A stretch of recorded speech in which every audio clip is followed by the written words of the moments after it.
Welcome.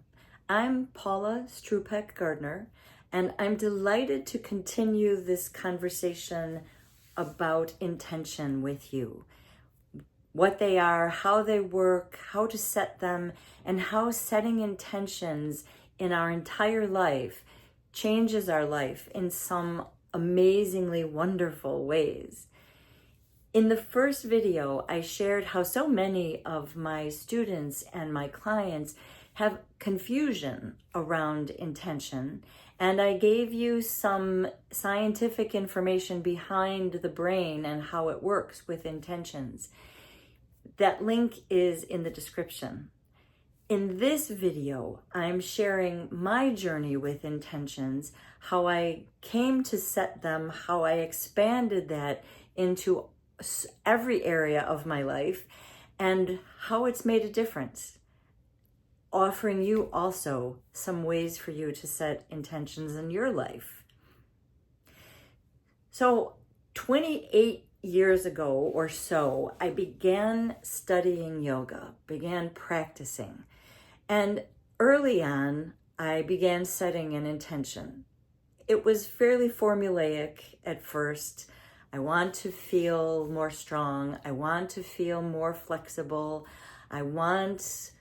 It did expand into, I want to feel more focused. It wasn't just a physical practice after all. As I did that, I acquired a deeper sense of body, mind, spirit. Body equals mind equals spirit. And I experienced little bitty shifts. And then I experienced huge shifts. Being flexible of body also showed up as being flexible of mind and of spirit. I found myself being better able to listen to other people and to stop insisting so much on doing things my way. So my flexibility of body translated into flexibility with other people as well. One year, I even decided to set an intention for the whole year. And that intention was listening. Listening without an agenda, listening without a plan for how I was going to respond, listening without feeling like I had to know the answer for myself or for the other person before we even began our conversation. It was listening also to the information that I was getting about directions and steps that I thought I might want to take. It was a year of great exploration. It was a very powerful year for me. And as I mentioned in the first video, I started really recognizing just how much setting an intention gives direction to our awareness. Setting my intention to listen, just listen, activated the reticular activating system in my physical brain, and it oriented it to the task of helping me access ways and means for me to learn to listen without an agenda. Then I began setting an intention for other things. My mentor, Jacqueline Gates, whose information is also in the description, set me on a path of cooperating with my home in order to answer some of my wants, or what I thought I wanted. I started setting an intention for when I sweep the floor. My path is clear. I see my next step. It sounds hokey and woo-woo, but what it does is it gathers and supports my attention to attending to my desires. My business is teaching and guiding retreats and coaching. For years, I've wanted to do retreats, to guide retreats in France. I wanted to go back to my soul's home, and I wasn't sure how to go about it.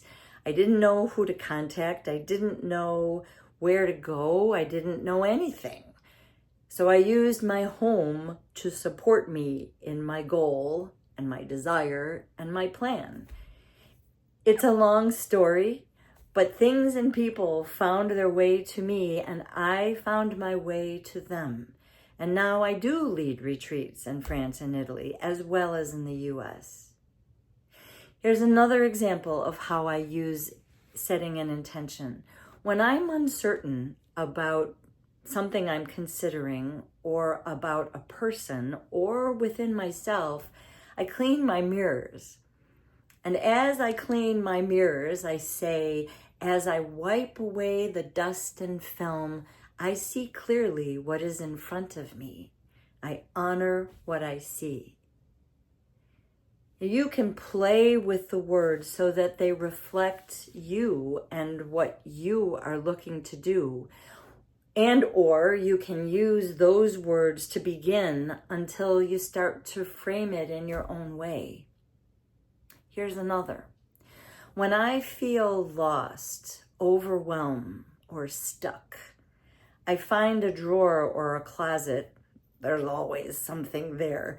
I find a drawer or a closet and I sort through what I find there. I sit with boxes and sometimes bins of photographs, and I remember and I share the photographs with people for whom they might have meaning. I donate clothes that no longer fit or that I no longer like. And yes, I thank them, and I wish for the next person who wears them to experience as much joy as I did. I toss papers and reports that have been done with for a long time.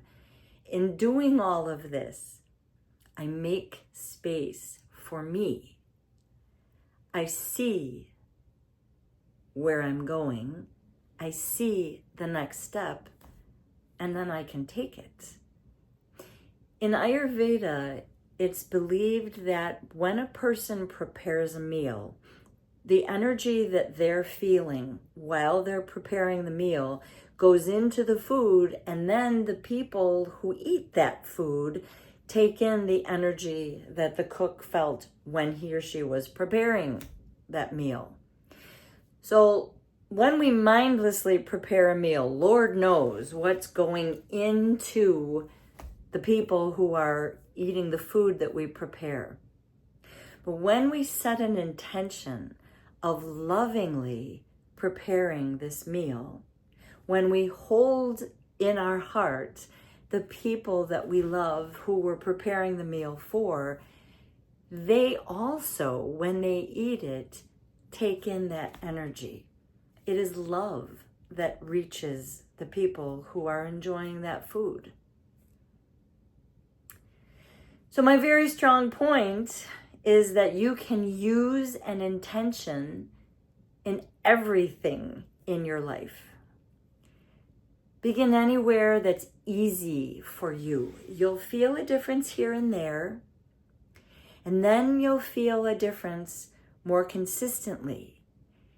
From there, you will instinctively expand your intentions.